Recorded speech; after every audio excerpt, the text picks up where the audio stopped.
السلام عليكم ورحمة الله وبركاته. بعد السلام maanta waxaynu qaadan doonaa maadadii aynu ku baransaneynayeen maadada pathology-ga 10kii koowaad. 10kani maanta waxaynu ku baran doonaa introduction to pathology. Introduction to pathology waxaynu ku baran doonaa laba qodob oo aad muhiim u ah. qodobka koowaad oo noqon doono overview inaynu ku sameeyno pathology-ga, definition-ida ay leedahay oo common-ka ku ah khaasatan, iyo inaynu barano ereyga pathology meesha laga keenay iyo macna ahaan waxa uu ku fadhiyo. qodobka labaad aynu ku baran doono waxa uu noqon doonaa branches of pathology. pathology-ga laamaha aasaasiga ay leedahay ayaynu sheegi doonaa. dhamaadka casharkani waxaan rajaynayaa inaad wax badan ka fahmi doontid maadada tan ee pathology-ga.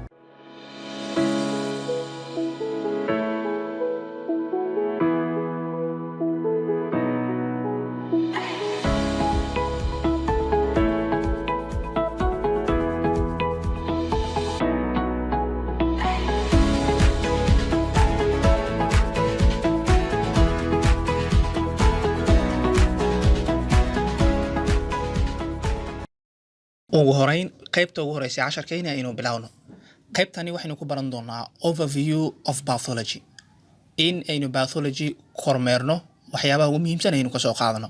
midda ugu horeysa aynu ka bilaabayno waxay noqonaysaa ereyga kan ee pathology meesha laga keenay waxa uu yahay macna ahaan waxa uu ku fadhiyo muhiimadeedaba. ereyga loo yaqaano pathology waxaa laga soo guuriyay ama laga keenay laba erey oo ka tirsan luqadda Greek-ga. labada erey oo kala ah pathos iyo logos.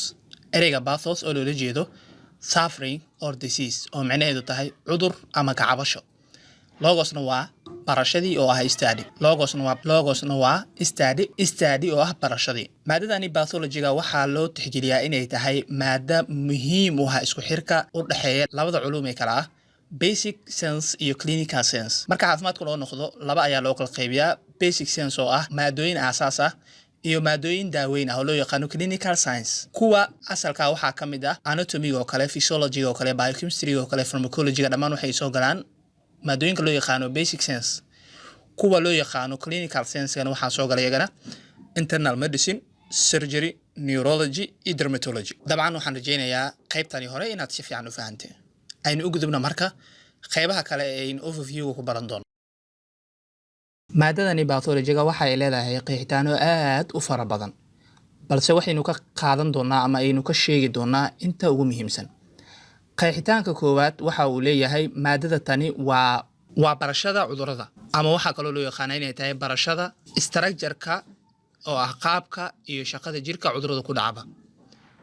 waa laan ka tirsan cilmiga loo yaqaano biological science-ga ama culumta biology-ga, taasoo ku lug leh barashada dhammaan ciladaha ku yimaado shaqada iyo qaabka noolaha, taasoo keenaysa ama ka dhalan doontaba cudur. waxaa kaloo loo yaqaanaa inay tahay maadada tani isbedelada ku yimaada qaab ahaan iyo shaqo ahaan unuga, nudaha iyo xubintaba, kaasoo salkiisu uu yahay ama inta badanba ay keenaan cudurrada.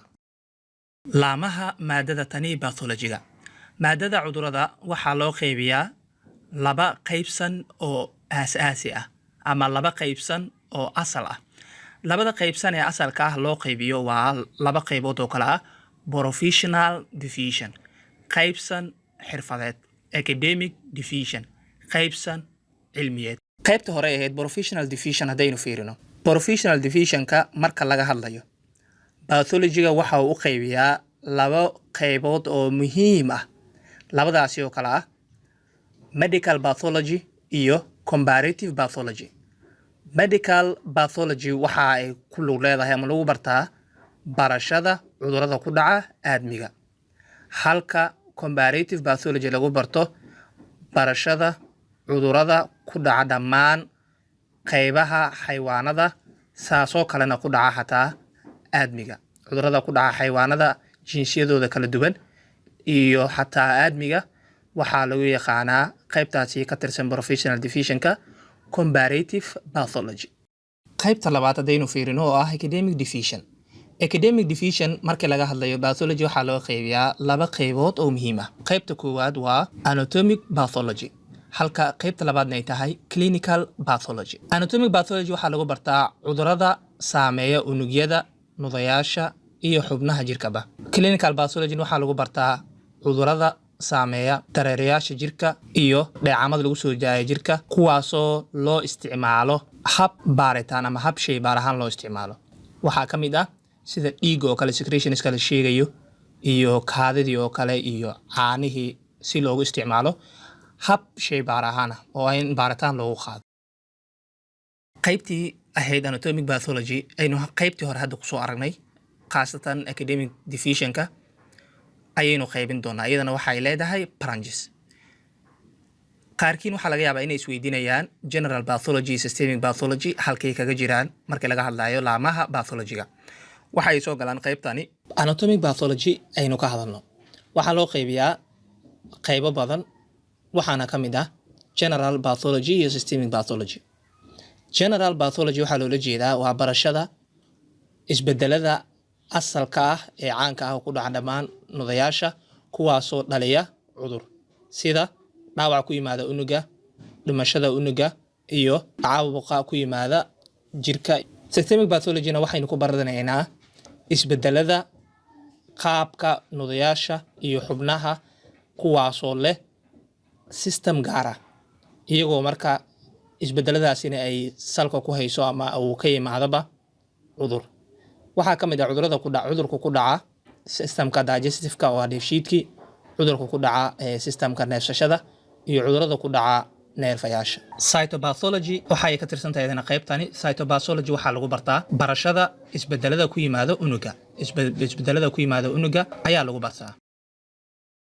laantani laamaha kale ka tirsan waxaa qayb ka ah postmortem pathology. Postmortem pathology waxa ay ku lug leedahay barashada baaritaanada cudureed ku dhacay xayawaan ama bani aadam meydkooda kadib markay ay dhintaan.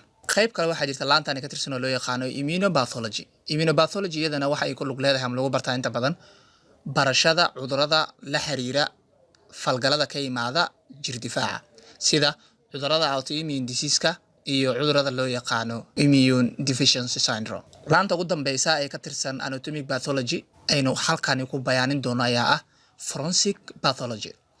Forensic pathology waa qayb ama waa takhasus hoose ee ka tirsan maadada tan ee pathology-ga kaasoo diiradda saara baaritaanada caafimaad ee la ogol yahay sharciga ah, kuwaasoo la baarayo waxa keenay dhimasho degdeg ah ama dhimasho aan la sugaynin iyadoo loo marayo examination oo ah baaritaan oo lagu sameynayo qofkii dhintay ama meydka meesha yaalaba.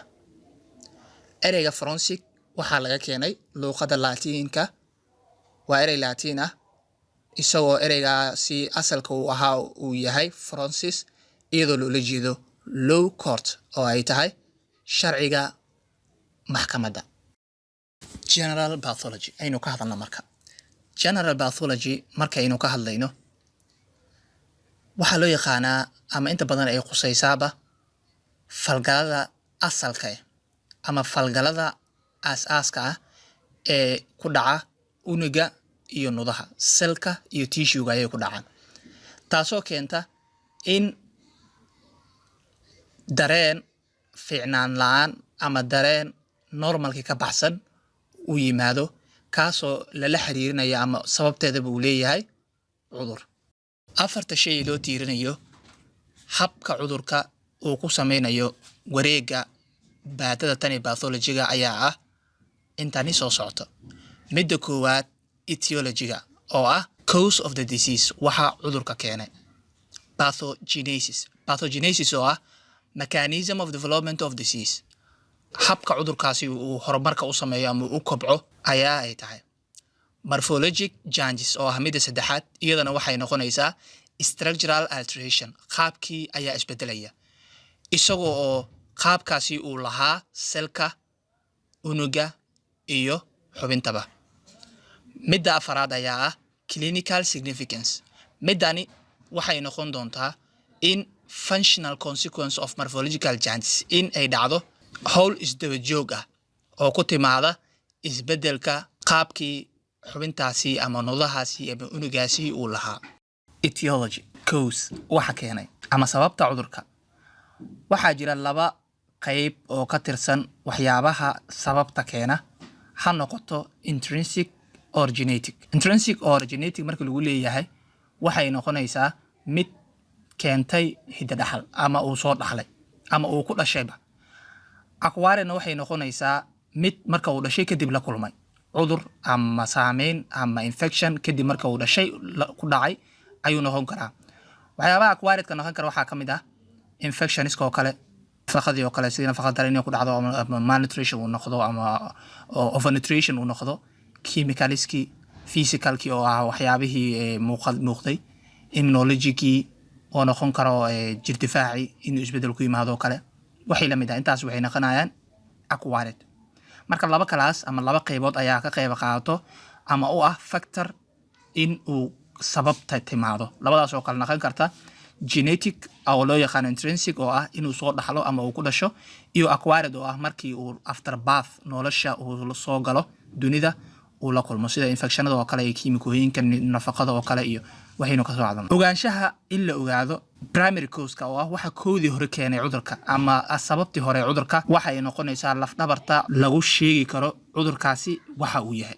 clinical significance haddaynu fiirino waxay noqonaysaa nature of morphological jaundice, dabciga uu yeelan doono isbedelka ku yimid muuqaalka ama isbedelka ku yimid qaabkii, iyo ka qayb qaadashada ama siday ugu baasan yihiin xubnaha kala duwan, taasoo saameynaysa shaqooyinkii ay qabanayeen, go'aaminayeena inay soo muuqdaan clinical features oo ah astaamooyinkii oo ahaa sign and symptoms, xilliga ay soconayaan oo ah koorsii, iyo bogsashada ama raysashada cudurkaasi laga qabo oo ah prognosis of the disease. waxaan filayaa inaad fahantay qaybtani sidii aad u fahantay qaybihii hore. waxaa halkaa inooga eg cashirkeenii maanta. haddii ay jiraan su-aalo ama oraah aad inala wadaagaysid inoogu dhaaf qaybta hoose ee commentiga. casharkani casharka xiga intaynu ku kulmayno waxaan idinkaga tegayaa assalaamu calaykum.